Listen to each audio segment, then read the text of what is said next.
សួស្តីបងប្អូនទាំងអស់គ្នាតើបងប្អូនដឹងទេថា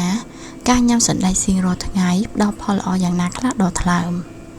ថ្ងៃនេះយើងនឹងមកដឹងពីអត្ថប្រយោជន៍ដ៏អស្ចារ្យទាំង4យ៉ាងតាមការស្រាវជ្រាវសណ្តែកសៀងស្ងោរមួយពែងមានប្រូតេអ៊ីនរហូតដល់31ក្រាមវាមានសារធាតុពិសេសហៅថា glycinin ដែលជួយជួសជុលកោសិកាថ្លើមដែលខូចខាតឲ្យល្អឡើងវិញអត្ថប្រយោជន៍សំខាន់មាន 1. កាត់បន្ថយការខូចថ្លើមដោយសារសារធាតុប្រឆាំងអុកស៊ីតកម្ម 2. បំបែកជាតិខ្លាញ់ការពារជំងឺខ្លាញ់រុំថ្លើម 3. ការពារការរលាកជាតិពុលនិងគ្រឿងស្រវឹងនិងទី 4 ផ្ដល់វីតាមីន E, K, B6 ជំនួយទឹកប្រមាត់តែចាំណាបងប្អូនក្រៅពីការញ៉ាំសណ្តែកសៀង